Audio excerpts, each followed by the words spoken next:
Welcome back to the podcast. Today I have a different type of guest on. His name is Jeff Haas. He'll tell you all about himself in a minute. Jeff, I'm always curious when I have a new guest on. I want the origin story.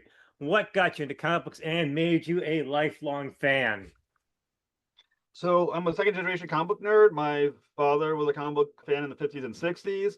He got me into comic books in the late 80s, sometime around, I think, the Batman 89 movie. But I used to always look at his comic books. He has the classics, all the great ones from the 60s, like Marvel, first Spider-Man, X-Men, had Daredevil, Thor.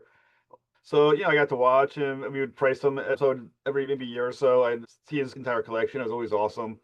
And made me want to get into comic books. So I've been now buying comic books for 35 or 36 years now, maybe. So, tell the fans a little bit about yourself and how did you break into the world of comics, creator outreach, and the podcast and the stuff that you do? Okay, a little about myself. My day job, I'm a special educator for junior high English. So that's kind of what I do to pay the bills, as it were. I've been creating comic books since the early 30s based on, it's a long story, but basically from being a long-term fan of cross-gen comic books, I wanted to make my own comic books literally for them at first. But then right before I was able to submit, they shut down or announced their shutdown. So I've been writing my own comics for about, I guess it's been now 16 years, the best I can. And right now I am the writer of Malek Running Devil, End of All Terminus, the Nightmare co-writer of the Nightmare Patrol, and then I'm a podcaster and publicist. Wow, this is a little bit more than I thought you were going to be. So you do the stuff as a publicist type thing. How would you describe your mission in the comic industry to somebody who's meeting you for the first time and might want to pick up your services? First, depending on the service, like I said, as a writer, I mostly do my own work. And sometimes I write for hire, but for the most part, I do my own work. And I would say I write mostly fiction that is in the darker, cerebral horror category for the most part. And then for my post work, I have spent the last 5 or 6 years helping to promote indie comic books that have a Kickstarter campaign. I create the press release, I help their promotions, I help get them on podcasts, I help in many other areas of advising for their Kickstarter, things of that nature, and been doing that for about 5 or 6 years successfully. So let's talk about your podcast. It's called Traversing the Stars. What's it about and what inspired you to launch it? Basically, Traverse the Stars is an interview-based podcast, often sci-fi, but not always sci-fi. I interview stars of comic books, the movies, television, novels, sometimes other things, composers or music. I interview a band. I was helping for a while a comic book convention book guests. As part of the promotion for the comic book convention, I would host interviews on their website, written interviews on their website. That got me into doing a podcast with some other guys where I did my own podcast because I felt like I was kind of doing most of it on my own anyway, my own booking, my own interviews, my own promotion for it. I was like, you know what, I can just do my own damn show then. And I moved in to do Traversing the Stars. I've been doing Traversing the Stars. I'm in my fifth season of doing it. So far, so good. How often does it come out and is it available on all the major podcast platforms? 2 or 3 times a week, a new episode pops up, almost always on Monday, then usually sometimes either on a Wednesday or a Saturday. When it comes out, it's on YouTube. Sometimes it'll be on Spotify, Apple Podcasts, and a few of the other sites. But my main avenue is YouTube at the moment. So, your interviews, I was checking things out. What's your personal philosophy when it comes to actually bringing and talking guests on for your stuff? The basic philosophy would be I try to treat every guest like they are the biggest celebrity I ever spoke to. I think it's important to spotlight that individual. I think every podcaster kind of has to make a decision, is the show about you or about them? And I decided my show should be about them. And let's say deep dive into things. I want to explore their creativity, their artistry, what they love, their passions. And I believe that comes from research. So if I'm interviewing, let's say, a comic book writer, let's say I recently interviewed Don Glut, who was a comic writer and a TV show writer for Transformers and some other stuff. I spend way too much time watching their cartoons, reading their books. It gets expensive. You have to. I make sure because I gotta buy. I make sure I buy buy the comic book. So I make sure if I'm doing an interview with someone who is doing. I just recently interviewed Morgan Hampton from Green Lantern Corps. I so I have all the issues. I buy them all. I read them all, and then I come out with usually about 8 to 9 questions about the comic book, and I try to deep dive into things that are not like why did you enjoy it, more of this is a story beat that you created. Why do you have that? This seems to suggest this, and really kind of deep dive into the creative process they had about it. and I try to elevate it a little bit more than some shows may. So I want to talk about your PR firm that you've been doing. What's the first thing you look and how you can support them? The first thing, like one of my current clients right now is Doug Marcada. He's from Fortune Fire. He's a judge from Fortune Fire. People don't know from the History Channel. He has a new graphic novel coming out covering issues 1 to 4 of a comic book of his called Lineage. So the first thing I do, because he also has his own publicist for the book Lineage, we host a Zoom and we sit and we talk about. I read the comic book, I look at the social media and try to figure out where are the gaps I can help fill. What is the strengths of my potential client? What are the weaknesses of my potential client? Where can I help fill the gap? And if I don't feel like I can help, I do tell them that too. There was a client will be like, "Hey, I'm promoting this. Can you help me with it?" And I'd be like, "No, not in any real way. This is not something I'm gonna take your money on." But if something where I'm looking, I'm going, "Yeah, I see what you're doing with your comic book, but you're not reaching this audience, which is what you're looking for. Let me hone in on that audience and try to help you get it." And it's not always easy. And with social media being so fractured as it is right now, it's become more complicated. But I like to think that I'm doing as best as anyone could do in those situations. But right now, like I think I probably have helped usher, I don't know the exact number, between 40 and 50 indie Kickstarters at this point. For the most part, I think I've only failed maybe 3 of those 40 or 50. And I take pride in what I do, and I will say I'm as dedicated to the campaign as they are. I probably hit refresh on their campaign as often as they do during the day to see how it's doing. And this is now I'm doing my own, so I'm gonna have my own pressure. But like I said, Doug Mercader and his comic book comes out February 16th, and I'll be sitting there probably from February 16th to March 15th or 16th. Refresh, refresh. How's he doing? Refresh. Text him. Hey, we seem to be in a lull. Let's try to figure out how to get out of this. And I do my best, and it's my side gig compared other than teaching. So how do you manage to balance teaching, the side gigs, the writing? Because what you do as a PR stuff is almost like a full-time job. How do you balance it Yes, I all? have a very tolerant wife who has come to recognize that when I'm home, it doesn't necessarily mean I'm not working. Or, especially as a publicist, you're never not working. Because even at 10 o'clock at night, I'm gonna get a text or a message, be like, and we're tell my wife, stop the movie. I need to take care of this real quick, and then I deal with it. It's basically a ton of discipline. I you develop like in the middle in the morning, I'll make a note on my phone, a to-do list. Today I need to cover this and this. I just very methodically hit one thing on another and check it off as I go, organize my day very carefully. And like I said, my wife will tolerate it. She'll know maybe tonight I may not come to the bed to watch TV till 10 o'clock at night right before I go to sleep. Maybe I might have a day where I try to arrange a free day. Okay, all right, today's a lighter day.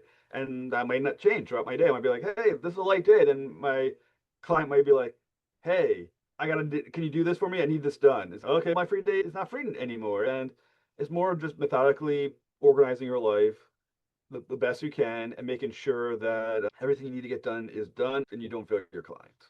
So what do you think creators often overlook when it comes to building their visibility and connecting with fans? That's a lot of work. The hardest thing about getting into the industry right now is trying to navigate social media. A lot of people may not realize that social media is transactionary at this point, where people talk about the comic book community, it's the community, but it's not a community that you can just jump into and hope they support you. You must support them. You're gonna have to build this fan base, build the social media account. I tell all my clients who may not have social media, maybe in Blue Sky or Facebook or Instagram, be like, what you need to do immediately start friending people who have about a 50-50 follower following on their account and build that account up. You need to look legit before you can ask people to trust you to be legit. If you have a 50-50 or close to 50-50 follower following count and they're obviously regular, I mean, real people, not bots or shit like that, follow them, get the follow back, build up to about maybe 100, 150 followers, and then you can start being a little looser to who you invite or not invite, but you just got to start building your media. And that takes time. Some people are like, hey, they'll come to me and be like, hey, I'm starting my new campaign. We're launching in 2 weeks. I'm like, that was poorly planned. You should have talked to me about a month ago, dude. So where's your social media? I don't have one right now. It's like, you should have planned ahead of time. This is not the time to just 2 weeks before your campaign to start thinking about your campaign.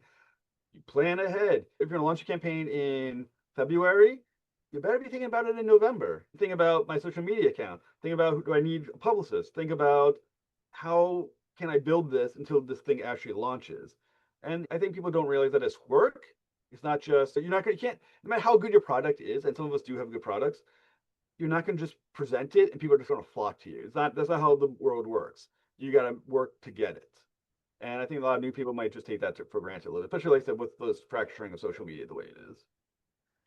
So do you there's got to be days where you're like this just isn't worth it on my end, but at the end of the day, do you really feel like you're contributing and you're like, wow, I really did well with somebody or this person helping them out or something? I don't I'm not someone who will be like, "Hey, I did great today," and I just carry. I'm more like, "I did that went well.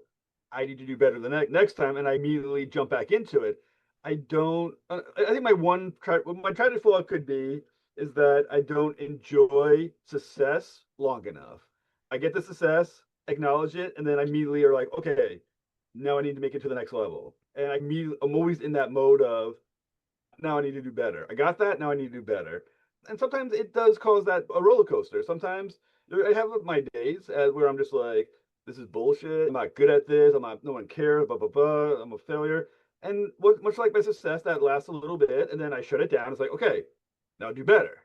If that's a problem, do better. And then I dive back in, and that drives me again. So I will say I'm driven by the constant need to be more successful than I was yesterday, and that's me every day between the down parts of the roller coaster and the high parts of the roller coaster. So I'm always, I will say, maybe for better or worse, never satisfied, and always trying to do better. And that's in every aspect of what I do. So what would you say to a brand new creator who's just now getting started? What advice would you give them? Okay, so if you have your own, there's maybe three parts of advice that I would recommend to anyone who's trying to build themselves in the industry. First off, when it comes to publishing, you either get a publisher that's probably 3% of the market or better, or do it yourself. Kind of where I am. I don't mean to crap on the true indie companies, publishers, but you have your Dark Horse, Boom, Mad Cave, stuff like that. But often under that level, you might as well publish yourself, especially through a Kickstarter, because the money just won't be there. If you do decide to go at any level, I highly recommend check your contract. The words matter. Have maybe a third part of advice would be don't assume, I don't care how smart you are, I don't care how much of a strong reader you think you are, find someone who knows what they're talking about to help read your contract for you. Right? Read it yourself, but find someone else, a lawyer, ideally, if you can afford one. Maybe it's just another set of eyes to look at it with a more cynical view than you are. Because a lot of us, when we get our first contract, we get super excited that we have it, and we're like, "Good, this all looks good," and you walk away. Find someone a little more critical, a little more analytical to check it for you, because those contracts can kill you, kill your creative endeavor. Read the contract. If you're going to do it, read the contract. And then third, make sure you can afford to fail. Most of the industry is failure. Playing baseball, most of us, if you can bat 300, you're doing quite well. But the industry, a lot of it's failure. You're not gonna, if you're being published, you're not gonna necessarily sell 2, 3, 4,000 copies enough to make all your money back, especially if you're doing a graphic novel, something larger.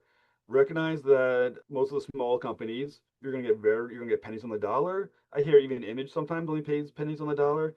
Be ready to fail, or be at least realize that you need to find another method of financing to get your combo completed. Even if you have that publisher, don't assume that now you broke big. You're like, hey, I'm now a superstar. No, you're going to probably make pennies. But be prepared to figure out another way to finance your next issue. Things I would probably say those are it's not a positive, maybe, or an optimist, but I would say it's the realist version of that's what the industry is right now. So keep that in mind. Do you think there's enough places for creators to promote themselves on like podcasts or YouTube channels, or is it not as big as it could be? And how do they present themselves when they're appearing on such a podcast or even a YouTube channel? I would say the avenues for promotion or far it's smaller than it used to be and far fewer options. Back in the day, Facebook, post in Facebook groups, you're going to have eyes on it. Let's say there's a group of 2,000 people, you're going to get 400 to 500 people seeing your product. Now, if there's 2,000 people, maybe 5 people saw your post, 6 people saw your post. Twitter used to be really big for what I saw for me and other artists to promote ourselves. And Twitter, you post, you get 10, 20, 30 likes, even if you're not that big, even if that many followers, 30 likes, 40 likes, shares, people talking to you. It was an active community. It's not anymore. X is it's a very niche social media outlet now. Blue Sky is where a lot of people are going to, but I don't see a whole lot of interaction on Blue Sky. Instagram is nice, but you can't click a link. You got copy and paste it, which is asking a lot from somebody who doesn't know who you are. That's an extra step. Every time you add a step, you lose potential percentage of your audience, right? It's just how it goes. People are lazy. It's a very fractured world. Podcast, like I said, I've been doing it for 5 years, and I'll say there's very few people who I've sent people to 5 years ago who still exist now. It's again a very fractured world. There's a few that have been around for a while. There's on the big end, you have maybe Word Balloon. On the small end, is Two Geeks Talk has done this for a long time. I've done it a while. Story Comic, a few others have done it for a while. But for the most part, if any podcast is around in 2 years, that's something. You know what I'm saying? They tend not to last. It's gotten tougher as everything becomes like I said, more fractured. How to comport yourself maybe on a podcast? I will say keep in mind that when you're on a podcast, what it sounds like maybe you're talking to a friend. You're not. You're a salesperson. You're selling your product. So always be selling. If you go on 20 minutes into your podcast, you didn't talk about your product, you haven't mentioned it, you're probably failing on some part. I told one of my clients, I listened to his podcast. He's like, "How did I do?" I listened to it. I was like, "Dude, I listened to you for 30 minutes. When did you mention your Kickstarter date? You didn't. Where did you mention where to find it? You didn't. Why didn't you mention the title at least two, three, four times in that interview? You might have mentioned it one time. Can't do that. You are a salesman. You need to sell that product as often as humanly possible, or you're not doing your job." And I think some people forget about that as the guest on the show, it's your job to promote yourself. If you watch late night television where they interview their guest, they're going to talk about their product. They're definitely going to talk about the product at least more than once. Make sure you recognize that this guest appearance is also a sales opportunity. Don't let it drop, and make sure you're selling yourself and your products. So, what keeps you motivated and keeps you going, and what would you like to see yourself doing your publicity stuff in the next few years? Good question. I'm not 100% positive. From a publicist standpoint, I don't advertise myself ever. I don't post to people. I don't send emails to people when they're on Kickstarter. I'm not like, "Hey, do you need a publicist?" I don't do that. I live my life, and people come to me like, "Hey, I heard about you. Do you have room for me as a client?" And if I do, I say yes. If I don't, I say no. But I don't push it. So from a publicist standpoint, I don't have a detailed future end game, which is I'm going to be my own publicist. Vector Publicity will be its own company. And it's like, no, I'm probably going to maintain it as kind of what it is, which is my side gig. And I do it as people come to me and I help them out. For First in the Stars, hopefully I'm at the point where I'm start making some real income on it. It's going to depend on a lot of things, but I would see 5 years I'm making good enough money where it's self-sufficient and it's paying for itself, which would be quite nice. And from a comic book standpoint, like Malek Reigning Devil will be 6 issues long, and it'll be done hopefully within a year, the full 6 issues. I got Nightmare Patrol that'll be coming out in a year, so we'll have 12, there will be 12 issues, and that'll be goes to complete that in a year. End of Alternus is going to be about 15 to 18 issues, and that'll probably be about 2 or 3 years before I complete that one. I hopefully have built a sustainable audience, and because people enjoy the stories that I told, and hopefully I'm then open to publish whatever I want after and carry my audience with me. And that's the dream I think of every indie creator that there is. So that's my goal. What do you got to say before we wrap everything all up here? Like I said, what I would say is Malek Reigning Devil is my new combo coming on Kickstarter on February 3rd. It launches at 8 or 8:30 a.m. Eastern time on Kickstarter. It's a 6 issue miniseries. I'm promoting issue 3 at the moment. It's going to be 36 pages, about $8 per issue with $5 for shipping.